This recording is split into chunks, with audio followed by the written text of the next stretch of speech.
or update and find out about new ones that you can add to your existing routine. So I think, you know, the title says it all.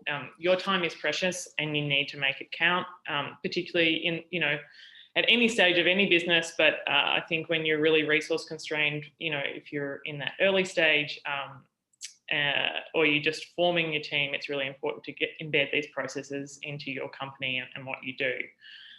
You know, time is a non-renewable resource. You can't get it back. The most important thing that you can do every week for yourself and for your business and your team is to determine where your time is best placed for this week. And I kind of wanted to just give a bit of an intro about why I'm passionate about it, why it's important to me. So when I started working professionally in my first 3 jobs, like my first 4 years of work, no one had a system for making sure that I was organised or focusing what was critical to the business. I had didn't really have clear goals, no clear idea of what success looked like, or any way to know if what I was getting done was making a difference. And so each week I would come in, and if I was lucky, I might have a casual chat about what needed to be done that week, but that was kind of the extent of it.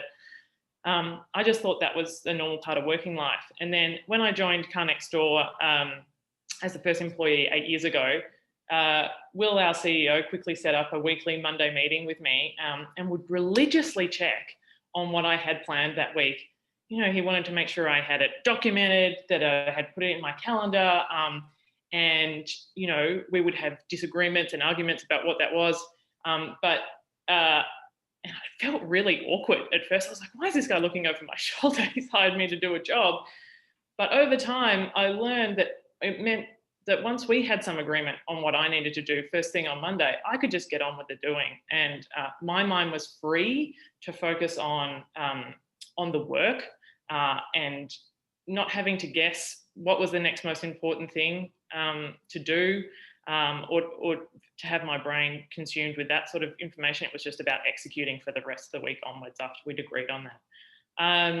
And then as my role grew and I started managing people, it became important to our combined success that I knew what they were working on and that we agreed that that was important and it was heading in the right direction. Now, prior to my role as COO here, I managed probably 3 people simultaneously, and they just worked within one division. And then when I came back from parental leave, I became COO, and suddenly I had 7 direct reports who each had their own divisions and priorities. And then they contained about 90 staff. So that was a huge gear change for me. And because I had good personal organisation and I developed systems to ensure my team had good prioritisation and organisation, I could manage that transition a lot more effectively. Sorry, I'm having some issues with going to the next slide.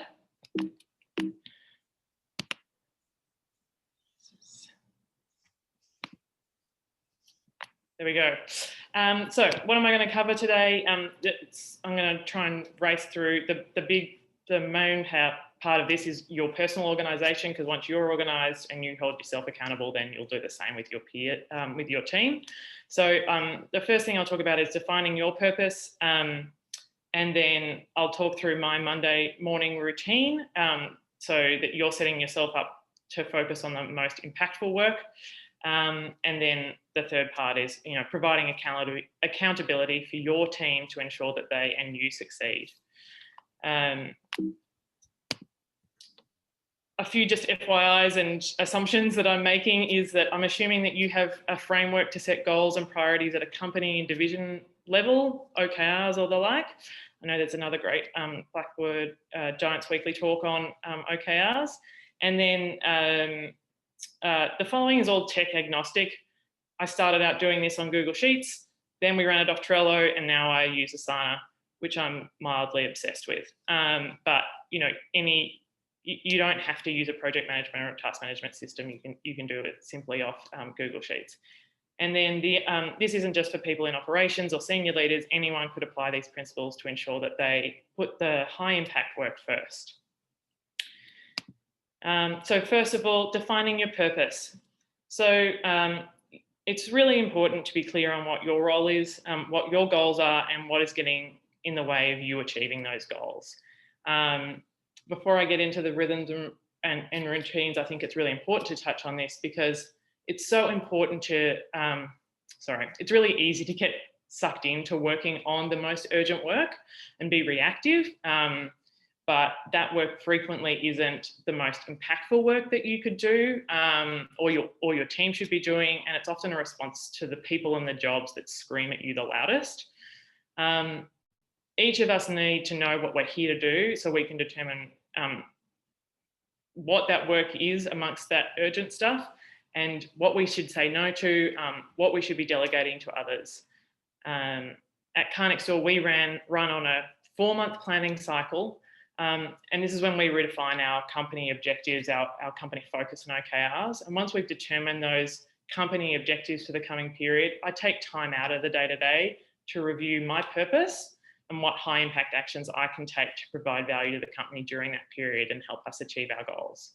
And whilst the purpose of my role doesn't change, dramatically over, period to period, 4 months to 4 months, the goals and the aims change. And so I need to adjust my priorities to match that. So this is how I go about doing this. I have a template, I use it for myself, and then I like my team to do it for them, do it as well. And that helps us all get on the same page about the highest impact work. So I start off, I write a purpose statement. It's sort of 1 to 2 sentences. What is the purpose of your role in this organisation? What are you here to do? And, in more senior roles where you're the only person in the business that does that role, it's good to have a bit of context about what your role is compared to other people in the business. What Will, our CEO, does and what I do, there's no point in us having huge amount of overlap. We need to coordinate, but we're not 2 people doing the same job. And then I identify sort of 3, I think maximum 5, but I think around 3 is a good number of goals that are a company, departmental or a personal goal that's relevant to your role. And so that kind of provides a framing of what are you trying to achieve. And then after that, I get into the impediments and I list out all of the impediments that currently stand in the way of you achieving those goals. And it needs to be things that you personally can affect in your role. So once I've listed those out, and I might get sort of 6 or 7 impediments, I then go through and I list the initiatives that I can implement to overcome those impediments. And these initiatives need to become tasks and for you to prioritise and to complete. And shortly I'll be talking about a task list, but those tasks, this is the critical part of this, is you can't just write this thing and then go, okay, that's great. I've got this statement written down. The important part is taking it and putting it into action. And so they need to become tasks and they need to be prioritised amongst all the other work that comes to you week to week. So I'm going to take you through what mine is so you can see a real example of this. And just for some context, there's currently 2 parts to my role as COO. The first is helping to guide the 5 leaders that I have reporting into me. I have various leaders: head of customer service, head of car supply, head of marketing, head of messaging, and head of people and culture.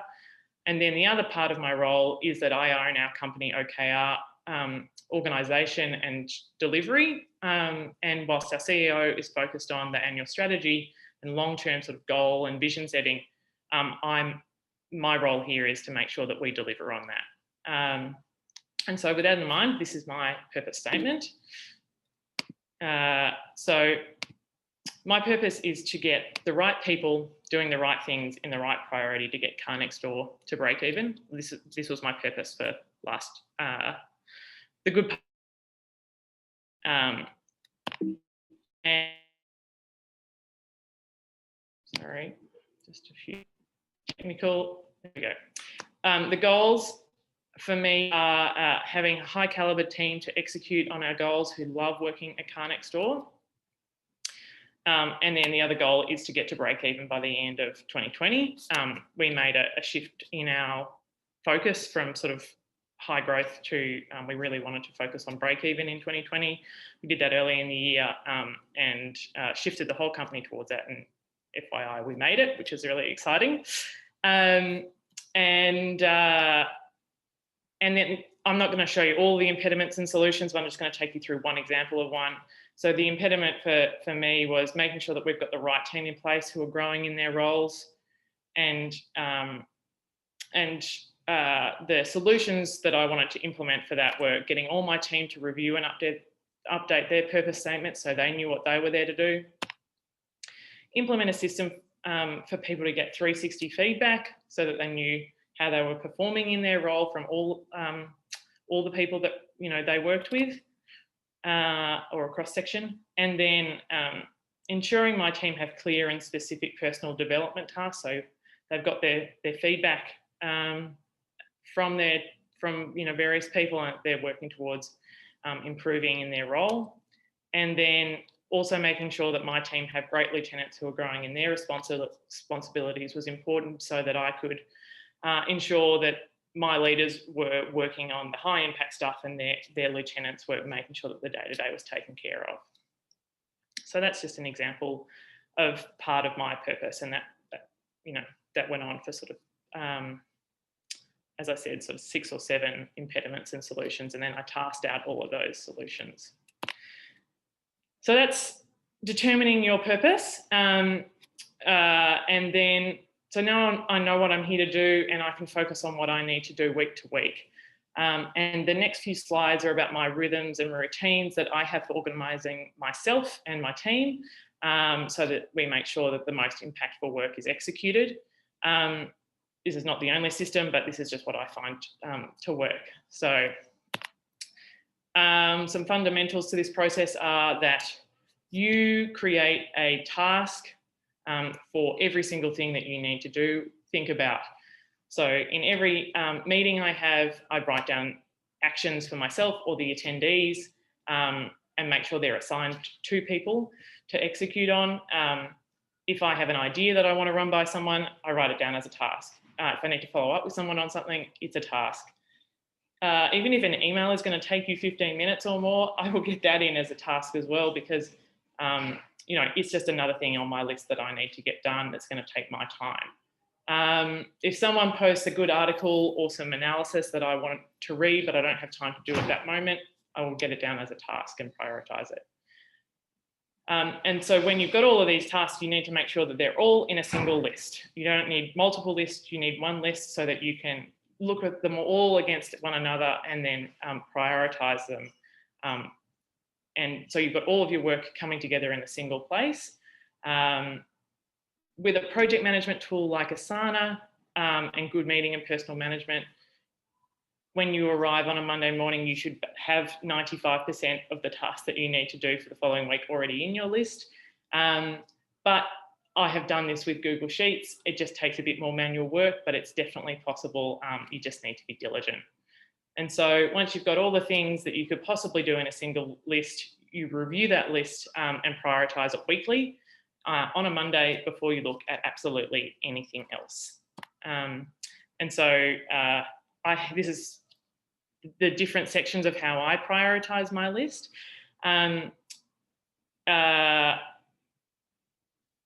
All tasks that I create live and get moved into these different sections. So recently added, that's where I put all of the new stuff, all the new stuff that comes into me.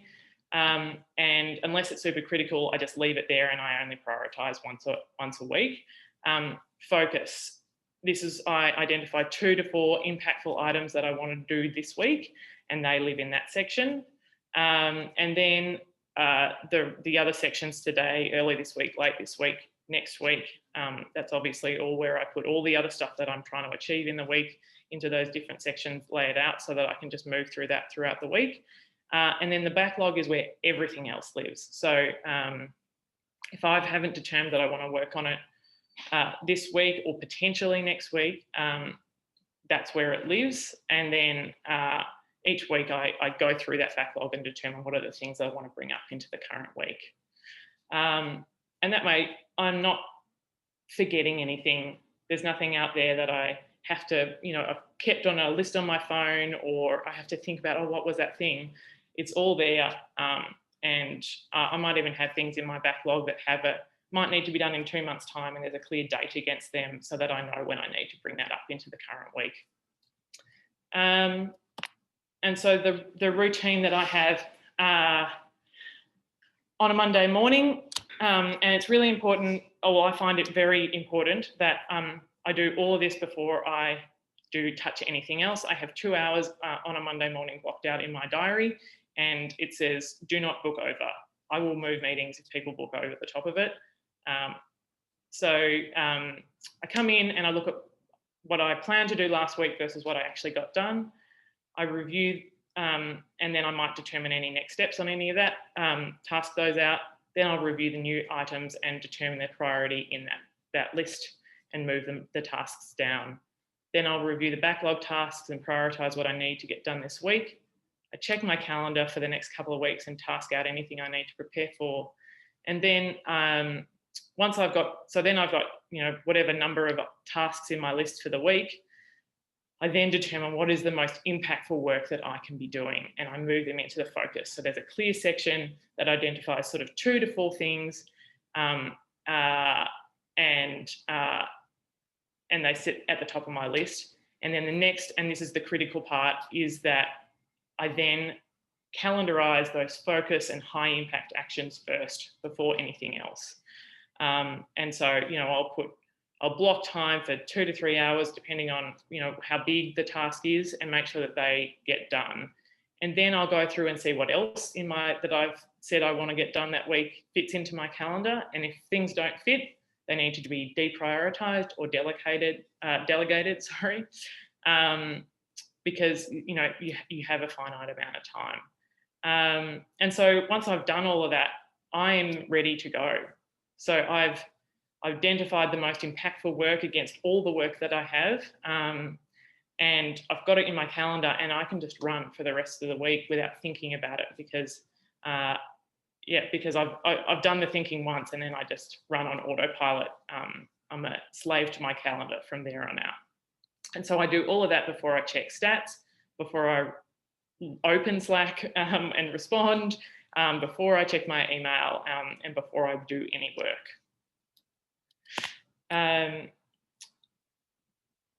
So that's how I go about organising myself, and I'm going to zoom through this last part because now I think we might be coming up on time shortly.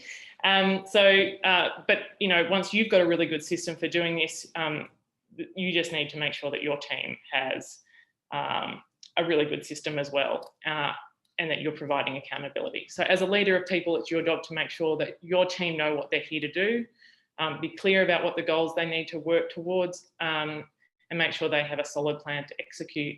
Don't leave it up to chance. Your success depends on you being aligned on the priorities and them actioning the work. And so once you're confident that they have, their team and duties and responsibilities sorted, and they prioritise their work effectively, what you'll find is that you spend a lot less time fighting fires and getting them back on track, and being able to spend the time working on your most impactful work. So they're doing their work, you're both happy that that's heading in the right direction, and you get to focus on the things that are important for you in your role. So I hold a weekly accountability meeting with all of my direct reports on a Monday, after I've organised myself. So you need to make sure, as I said, you need to make sure that your direct reports have as good a prioritisation system as you do. I hold these weekly meetings one-on-one, and I am religious about it.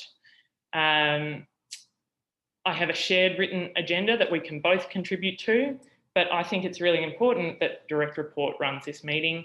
It is their meeting. It's for them to be successful, for them to be clear on what the priorities are for them, overcome objections. And so, it's up to them to organise it and run that meeting. In that meeting, I'll take you through the agenda very quickly. We discuss their priorities for the week, and I make sure they write them down. I don't want to be remembering what they said last week. I want it to be clear for us all. And then, with every meeting that you do, always write down action items or decisions or clarifications so that you don't have to remember it. this is the agenda. There's actually 4 sections. I've left off here. There's standing agenda items, additional agenda items, action items, and then a completed section. Just very quickly on this, we always start, if you're writing action items down, you also want to make sure that they're done and they're being followed through on both sides. It's important. I might get tasks, they want to know where I'm up to with it. It affects their work. So the first thing we do at the start of the meeting is review the action items section. Then we touch on the purpose, but we only do that on a monthly basis, just to see how they're going with their purpose. And then we get into the this week stuff. So we look at the top line stats for their division or their area of focus. And then we focus on their priorities. What did they do, say they were going to do last week? And what did they actually get done? And what are they saying that they want to achieve this week? And, I like them to use language that is clearly, you're clearly able to determine whether that thing is done or can be completed within that week. And then finally, we review their division stats dashboard. I could do a whole topic on this on its own, but with operational leaders, there are so many jobs that they all need to do and make sure that all their people are doing. And we have a stats dashboard that tries to cover every single thing, every single job that they have to do in their divisions to make sure that everything is just humming and working as it should be. And then we have the additional agenda item section where either party can add discussion points for us to chat about, concerns, blockers, ideas, feedback. All of it can go in there throughout the week, and then you just prioritise that on the Monday. I think the key thing here is to be overzealous in your commitment to this meeting and to focusing making sure that they have their prioritisation done and sorted.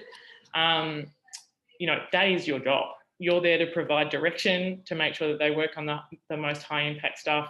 And if they're not organised, you're going to be worried about it. They're not going to be working on the most important thing. And it might get awkward at times, but that's okay.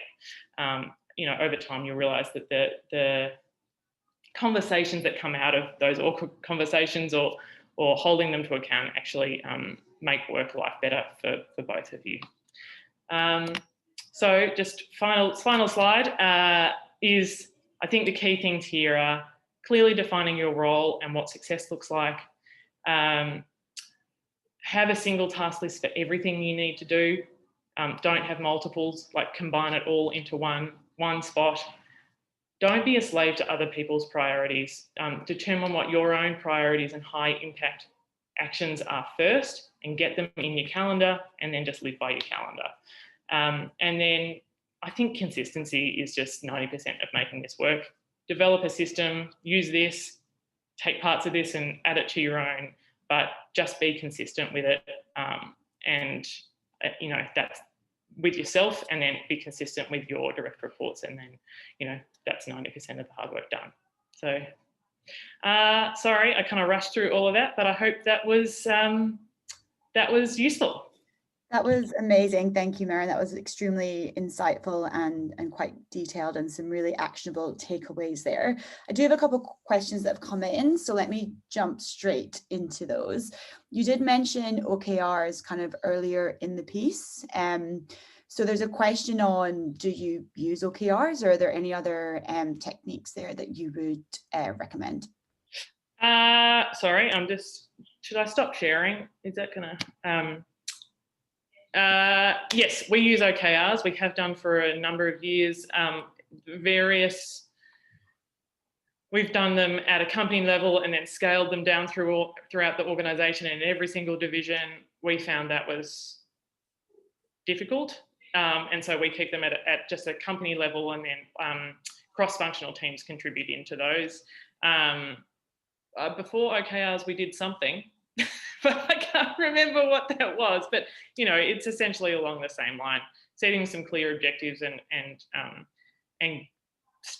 aggressive stretch goals has always been our mandate, and then working together to make sure that we're all working towards that same common goal. We also set divisional goals. We run on 4-month cycles. They're called tertiles, but so, you know, we have company goals, and then each division set their own goals and their key actions that they're going to do to achieve those goals. And we review them monthly, both OKRs and functional goals. Yeah. Great, awesome, thank you. Another question, how do you manage longer term projects as part of this process? So I'm guessing that's, you know, over the course, you know, projects that might run over the course of our planning cycle. We have cross-functional projects, and within that there are tasks and deliverables assigned to different people to own. I don't personally often get them, but my division leaders, they own a lot of those key deliverables or those key projects. And so if they're owning that, that's part of their key focus items. And so they should be prioritising that work and those things each week. And then we might be having if they've got multiple things that they're owning, then that's when the rubber meets the road, and you've got to have a discussion. Okay, what's the most impactful for the company? What's the thing that you're going to be doing on that this week? What do we need to deprioritize? That's where, you know, you get into a really meaty and meaningful conversation. And I think the more you can do at a company level to prioritize those, you know, at the moment we're running 10 major projects across our organisation. And the most important thing that I can do is be clear for everybody on which of those we want to move through first, and is most important for us to get through this in a prioritised list, basically. That helps other people make decisions. Right, that's a good answer, makes a lot of sense, more strategic. One final question we'll squeeze in, which I think is a really good one. How long do you set for your weekly one-to-ones, and how many hours per week do you spend in reoccurring meetings? So each of my one-to-one meetings are between 30 minutes. One of my team only has one other person to manage. It's a smaller group, up to 45 minutes. Sometimes they go over into an hour, but it depends. Like if I'm working with, I've got a couple of newer leaders at the moment. They're newer to the organisation. They're not new leaders, but I prefer to spend more time with those guys until we get into a rhythm and they know what they're doing and I'm comfortable that they've got good systems. And then, you know, I can scale back from there. Basically, all of Monday and Tuesday morning are in regular meetings and weekly meetings. And then from there on out, I've got the rest of the week to execute.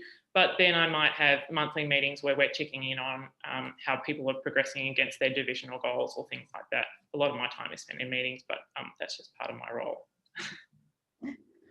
Awesome. Oh, right. Well, thank you so much for that, Merryn. It really was fantastic. And on behalf of the team on behalf of the team at Blackbird and everyone on the call, we really appreciate you sharing your processes and advice. Next week, we'll be joined by Sean Restorick-Barton of Law Squared to take us through some startup legals, which will be obviously a different but equally insightful conversation. We'll also be launching our new Giants in Residence mentoring product. So if you're an aspiring early stage founder, please sign up to book free one-to-one sessions with some of the best and brightest of the Blackbird community. You can sign up to this via our website. Other than that, thanks again, everyone. Thanks again to you, Merryn, and we look forward to seeing you all next week. Thanks so much, Nell. All right. Everyone. Bye. Bye.